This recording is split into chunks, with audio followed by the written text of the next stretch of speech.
From Little League to the big leagues and everywhere in between. From one stage to another. Passion is my middle name. I'm J.J. Davis. This is In Focus.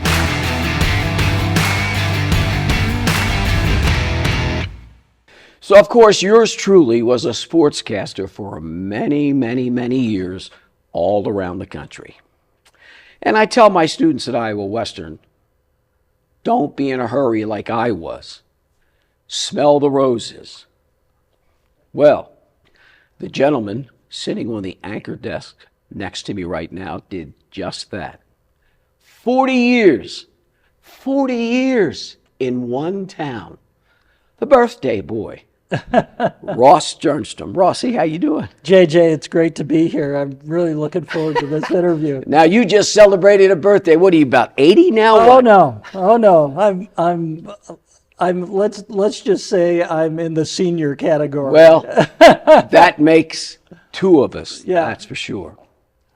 14 years at KETV. Right. 26 at WOWT. Yeah. Rossi, how'd you do it? I love this town. Omaha, I grew up here. I admired the sportscasters every night that I watched them. And when I was in college at the University of Nebraska, I was a political science major, and I took a course in broadcasting. And that fall, it was 1977, my junior year in college, and I got the bug. I worked for ABC television for the Nebraska-Alabama game. I'm carrying the cone microphone on the sideline of Alabama, and next to me is Bear Bryant. And the gentlemen that were working on the broadcast were Bill Fleming, Keith Jackson, Frank Broyles. And I got to eat with all these guys over the 3 days we were preparing for the game, and I changed majors, and then I decided to be a sportscaster. But growing up, of course, when I got to town, Dr. Roger JERNSTROM, he's delivered over 10,000 babies, Yes. including Andy Roddick. So it begs the question, obviously, did you want to be a doctor? No, my brother, who's older than me, he became an ear, nose, and throat doctor. I was not in that category. Were you one of those guys that was playing sports all day? You know what? My dad was a great fan of Husker football. We season ticket holder because he was on the faculty at the University of Nebraska Medical Center because he taught med students. And then we were longtime season ticket holders for the College World Series, went to Creighton basketball games. My parents really involved sports and would take me to games, and I just gained a lot of knowledge of that through the years. So what about a young Rossi at West Side High School? Track? Yeah. Cross country? Right. I was a good runner when I was in high school and junior high. I set the course record at Elmwood Park in my cross-country season for our school record. Went to state, placed, and I just had a real affinity for running, and it kept you in great shape. What events you run in track? All long distance. Everything was 2 mile, 880. Back in those days, it was all yards, not meters. And we had a really good team. Won Metro championships and placed well at state. Next year after I graduated, they won. So is your name up on the wall anywhere at West Side High School? Oh, no, I'm not that good. No, West Side has quite a few good athletes through the years. So you go to Nebraska. You know, Kevin Kugler told you basically the same thing. He was a business major. Yeah. You were a political science major, but you rubbed elbows, you know. True story. I used to work at ABC Sports many, many years ago, lived in Midtown Manhattan, and we used to hire runners. That's what we called them. Yep. We used to hire you guys. So I kind of know what you're talking about. But it was there then that you said the light bulb went on? Sure. And I really developed a real good writing style, broadcasting style. I didn't have the voice that the other broadcasters had. I didn't have that radio voice. Right. And I went through interviews my senior year, and I had a lot of stuff on my resume, state basketball tournaments, working for the radio stations. And then... so what happens in Hastings, Nebraska? well... Story time with Ross Jones. I had job offers for radio. They would do play-by-play and sales, small town radio stations. And even my professor at the University of Nebraska, Dr. Larry Walkland, said, Ross, you can get a job in sales. I think you'd be really good. And I said, well, I'd like to be on camera and do television. Right. So I got a call right after graduation from KHAS TV in Hastings. I had also interviewed with Channel 7 and did an audition tape in their studio. This is all in May of 1979. Right. And I'm graduating, and the people at Channel 7 said they really liked me. You just need some experience. So the guy who's the sports director in Hastings gets the job at Channel 7. Oh my God. And I go to Hastings. But that's how it works. But then, that's how it works. 5 months later, they call me in October and say, hey, are you going to the Nebraska game? Bring us an audition tape. We're going to make a change. And they hire me in October of 1979 at Channel 7. I'm the weekend sportscaster. Yeah, yeah. How old were you? 23. I'd been 5 months out of college and I was already in Omaha. And let me tell you, that was an awakening, because when you go in Hastings, Nebraska, KHS TV, you can make mistakes. That's right. You go to Omaha. That's right. And it was big time, and boy, you better be on your Not alert to all mention the the time. fact that Nebraska, I've worked in a lot of places. Nebraska football, I used to say when I first got in town, feed the monster. Yeah. You got to feed the monster. Doesn't even matter what they say. You got to get something up there to feed the monster. It's a whole different deal. So can you imagine a 23-year-old guy? Yep, it was quite an awakening, because all of a sudden I was on the air every weekend, filling in for the sports director at that time. His name was Wayne DeZubak. And, I didn't really realize the magnitude of being, you got to remember, there was no cable TV back in those days. Right. And everybody watched you. Right. And if you made a mistake, people would see you later They'll in the call week. you on it, Nebraska. Oh gosh. Yeah, I can remember so many times if you made a mistake, people would call. But it was, I mean, we had just a wonderful time. We had, Bob Devaney had a prediction show on Channel 7, and I would fill in for that. And ABC did all the college football games. So 79 and 94, you're at KETV. Right. Then WOWT comes calling. What happens? Here's what happened. I was up for the sports director job in 1992. John had gone over to Channel 6. Right. Okay, he became from sports director to Channel 6 over there, become a news anchor. And the job opened up. My contract was up in 93, and I had some feelers out there with Channel 6. Channel 6 wanted to start a new show called Sunday Sports Extra. Your calling card, Yeah, as it turns out. and- His calling card. 10:30 Sunday nights, and actually the news director went to my church and said, hey, let's have lunch this week. Wow. And so I had the job probably, I want to say 4 months before my contract went out. And I had to keep it quiet. And then all of a sudden, I leave in March. In April, I'm at Channel 6. And the rest, as they say, is history. Now, I used to call you, because I was the sports director at KPTM. You got to get the scouting report on all the opposition. And I used to always call you the pack mule. Rossi is the pack mule, because I always felt, and I admired your work ethic. No one outworks this guy.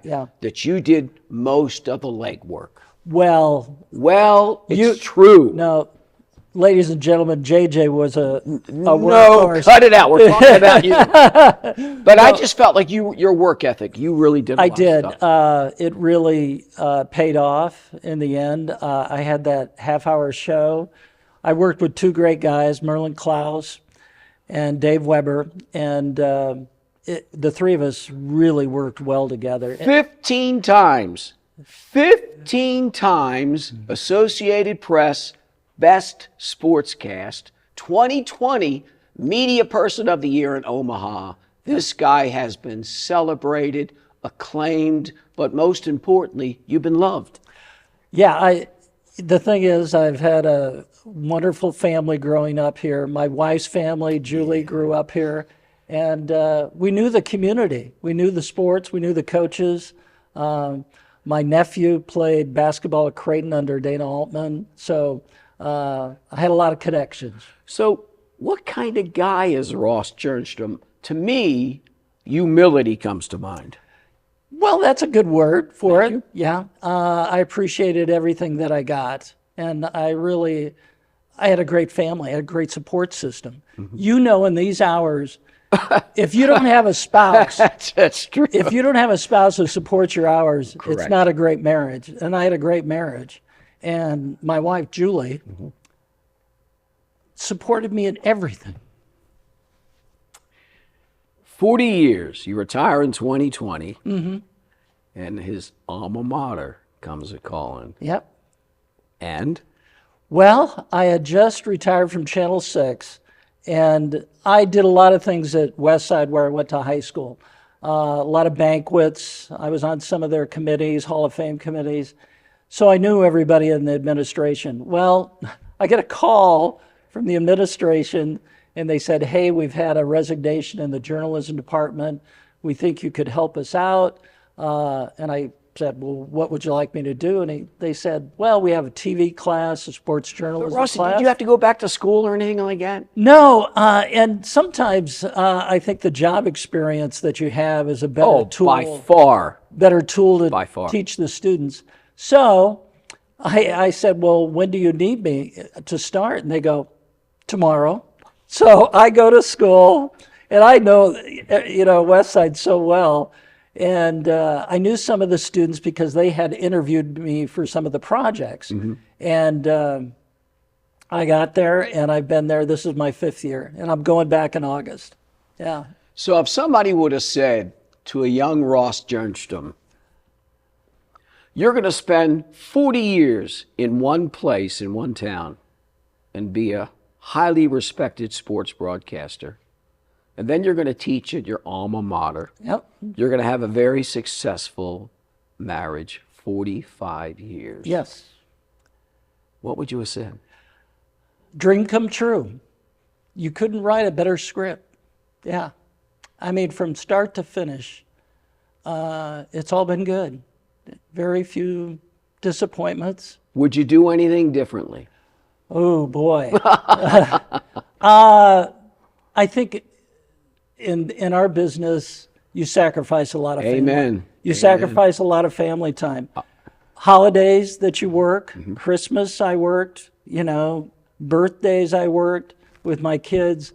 That was probably the hardest part of being in this business, is that you miss a lot of family things that happen. And that's your biggest regret. I was a great youth coach with my kids, mm-hmm. but the schedule got so busy when I became sports director, and also when I did Sunday Sports Extras, the producer, anchor, and everything for that show. Well, you talk about family. Yes. I'll always consider you a part of my broadcasting family history, because we've all been there. Mm-hmm. We all know. I want to thank you for coming on, Rossi. Oh, let me pack tell you. mule. I always call it a pack mule. We've got time restraints. As you know, this is television. Coming up next, from one stage to another, when the curtain comes up once again.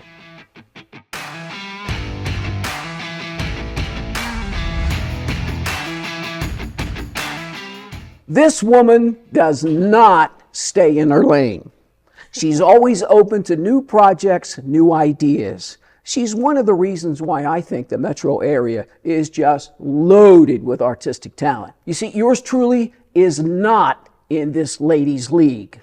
Joining me right now, upstage center, under the spotlight, where she belongs, is the good doctor, Amy Lane. Hello. What I miss? What I miss? Oh, I think you got it all. I know, I've done a lot of different stuff in theater over many, many years. Was it always this way for you growing up? Did you know the arts are in your future? Yeah, absolutely. I was the narrator in I must have been like second or third grade. We did a Christmas carol in our Christmas pageant, and I was the narrator because I had a nice speaking voice and I could memorize lines. And ever since that, it was done. I was hooked. So is it safe to say, yes, the bug bit you way back early? when? And when I was going to college, because I also loved, when I was in high school, I went to Mercy High School here in Omaha, and I loved science, I loved math, I loved a lot of things. I wanted to go to Creighton. I got a good scholarship there, so I went to Creighton University. That's right. And my mom said, okay, I know you love theater, but why don't you promise me that you're going to have lunch every day in the law library? So you can be a nice lawyer if you want to be like an actor or something. And what did a young Amy say inside? I went ahead and majored in theater, but the ironic part is I married a lawyer. Crazy story. My mom knew. So now, were you always a performer, or when did you know you wanted to be a director? Yeah, I started out acting, like I think a lot of people, especially who go into directing do, and acting was my first love. And I acted all through college, but when I was at Creighton, every year they had a student-directed showcase, a one-act festival every year. And so I put in my name to direct one year, and that was it. I knew that this was something more than just one role. It was looking at the script as a whole and being able to conceive of not just what my character was doing, but what the whole play was trying to say. Wow. And that was something that just clicked with me. So is that why you graduated from Creighton, 1990, I believe? Yeah. Then you get your MFA from Memphis, focusing on directing. So you knew. I knew then. I looked all over for a good directing MFA. Right. And at the time, 1990, this was, before Me Too, before a lot of, women in directing wasn't a big thing at the time. So I was really looking for a program that I could find some really good women mentors. So in Memphis, a woman was in charge of the directing program. Her name was Leslie Ferris. And I went down to Memphis with my dad, drove me down like a good dad. That's the way it works. Yes. To interview with them and just check it out and see if this was a place that I could learn. And so I met Leslie Ferris, and she was just so smart. And so she understood what I was saying. I said, okay, look, I'm a woman in a field at this time that doesn't have a lot of women in it. So what do you think about that? And she said all the right things. And she's like, what you need is a mentor. And what you need is you have to know that you're going to have extra drive, but you have it. And if you have it, go for it. So that's what I needed to hear. Well, you go for it after that, and then you get your PhD at Wayne State. Was it just like this? That's like I was in broadcasting. I didn't see anything else. No. So after I graduated from Memphis, then try to get a job as a young woman director. Good luck. Right, in a field that is dominated by men. Right. But I got an internship at Seattle Repertory Theater. So right after I graduated from Memphis, I was applying for just okay, what is the next step? My husband is from the Pacific Northwest. Okay. He's from Oregon. He came down to Memphis with me, bless his heart. So, he said, if we had to choose. Listen, you're singing to the choir. I'm a broadcaster. I know the story. The spouses deserve a lot of credit. Yes. So, he said, hey, if we're going to just be looking, let's look somewhere maybe in near my neck of the woods. And so I applied for an internship at Seattle Repertory Theater, and I was lucky enough to get it. At the time, Kip Fagan was there working, and he's a director that has gone on to Broadway, and he comes back every year for the Great Plains Theater Commons. But he was there working, and I got in with a director named Ted Sod, and we were doing educational theater. So they had a touring group that would go out to the schools, the area schools in Seattle, and talk about different issues. And this play that I was working on was about the Asian American community, which is a large community in Seattle. And so they were talking about Asian kids integrating into like America, like if they were children of immigrants and things like that. So it was a really cool learning experience working at a professional theater like that. And then after I worked there, we started Seattle had a fringe festival. I know a little bit about the Fringe Festival. I participated just a couple of years ago. Omaha, now has a Fringe Festival. So the Fringe Festival is just a theater or a theater festival that explores new works. It's just a weekend of shows, all different kinds of shows. Especially experimental works, new works. So I started producing there at the Fringe Festival. And I wrote some plays and had some plays in Fringe Festival, and that's where like love of new work. I was going to say, so you're no longer a performer now. You're like producing, writing, let me see it. Yeah. Let me see some new work. So we got to do one of my plays in, there's a little theater at the time on Capitol Hill called Theater Schmeater. They were just terrific. So we got to do this little group of one-act plays that I wrote. It was called Lives of the Milk Bones, and we were at Theater Schmeater. And it was really fun. It was a good time. So how'd you get to Omaha? I know you are a resident director at the Playhouse, 9 to 14, and then you end up at Creighton since 2014. How did you get here and do all that? So story time. So we were in Seattle. Here's the story. We were really deciding, okay, is this where we want to be? My husband at the time was working for General Electric, GE, in their medical equipment, warehousing, and transportation, right? Yeah, sure, I get it. Yeah, sure. So we were thinking about, is this where we want to settle down? We were still kind of living like college students, and we had kind of a college apartment. And we're like, are we ready to be grown-ups? Are we ready to have a family maybe? I don't know. That's right. So we, in Seattle, there was a show on Sunday mornings that was real estate in the area for sale. So we're like, well, let's get up and let's watch that and just see like what this budget might be if we wanted to settle in Seattle. So at the time, they started with the least expensive property up to the most expensive properties that were for sale. And the least expensive property at the time in Seattle, and again, this is like 1993. 35 years ago. Yeah. So the least expensive property there was like $350,000, but the property had burnt down. The house had burnt down. So they showed a picture of this charred remains. I feel like there's a play in here somewhere. I feel like there's a script. They're like this charred remains of this, but you can have it, but you'll have to remove the charred and rebuild it, $350,000. And we're like, oh my God, we're just never going to be able to afford to live here. So it made your decision rather easy. So we decided, like, well, I had a master's degree, but I love directing, but I also love to talk about theater history, and I love to teach. And I thought, okay, if I really want to do that, I should look into a PhD program. And now is probably the time. That's where Wayne State comes in. So Wayne State had a unique program that was for the Director Scholar, and that was like fit me to a T. So my husband, who is lovely, went to Detroit, Michigan with me. He's been with me, So we went to Detroit, and he worked for the Center for Public Policy. And because he was a writer and a researcher. I thought I had a story in broadcasting. Man, listen to this one. It's a lot, So we went there, and I finished my PhD. And then after my PhD, since he came with me, it was his turn, and he wanted to go to law school. And so law school, we were looking all over the place. And Omaha, he was also a Blue Jay. That's where we met. It was at Creighton.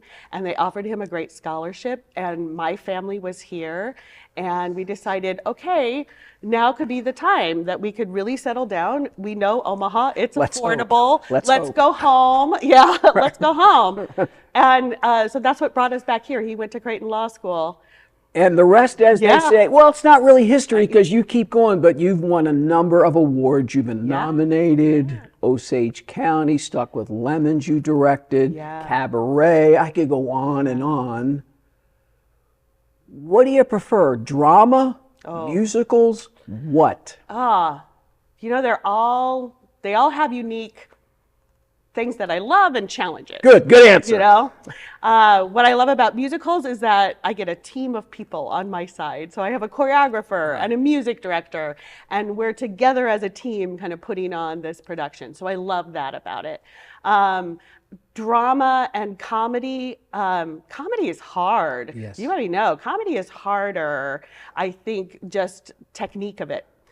So there's a lot more precision that has to go into comedy, I think, than has to go into drama. Drama is more about let's dive into feelings, let's dive into emotion. But you know what? Most plays now, like I'm talking about Buried Phoenix, they're both. Yes. Like most plays now just kind of walk this There real is fine comedy line. and drama and drama Absolutely. in comedy. And it's hard to categorize plays now because they're all of it. So are you an actor's director, as we say, a director's director, or are you a playwright's director because you most recently had the playwright in the room, which even you've said is rare? Yeah, it is.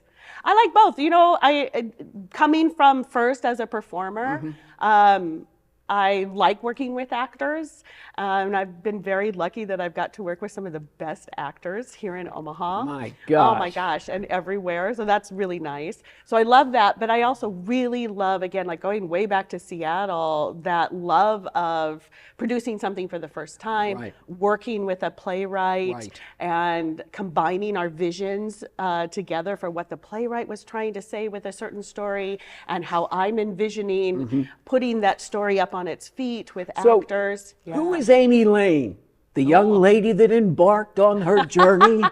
Who is Amy Lane? Where were you then? Where are you now? Goodness. Oh, I don't know. Like right now, since I become a teacher and working at, I was first an adjunct at UNO, and now working at Creighton. This will be my 12th year at Creighton already. And that's something that fulfills me in a really deep way. So I love working, outside. We just did Buried Phoenix, and I love working with community actors and playwrights. But there's something that's so deeply satisfying about working with students who are just finding their passion and just finding their voice. Do you see yourself in those students, a young Amy Lane? Yeah, absolutely. Yeah, absolutely, because there's a lot of things that my teachers were wonderful, and I love them all, and I know how important they were to me. And so trying to do that for the students and kind of pass along that kind of mentorship is cool. It's been a journey. Yeah. Would you say that? Yeah, absolutely. And it's, circle of life. Let's get all Lion King on it. I just feel like I started here in Omaha. And it just grew from there. I'll tell you, when I was thinking about after a PhD, like now where do we want to go? I didn't think that Omaha was going to be back where I was going to end up. Right. And I remember we had some guests that would come to Wayne State University. They had a lot of famous alumni, and one of them was Carol Channing. And I never forget what Carol Channing told us at the time was that you have to follow your passion and you have to choose love. Choose love, choose who you love, choose where you love. And she said, you know what? New York, Los Angeles. That's right. Like they need another theater You have artist. followed your passion. Yeah. You have followed your love. And I want to thank you for coming on today. Yeah. I mean, I feel like I could talk to you forever. Oh my gosh. Amy Lane, Associate Professor of Theater, Director Emeritus around town. Trust me, I know. So thanks for coming on our show today. And as I like to say, along with Amy, see you around town.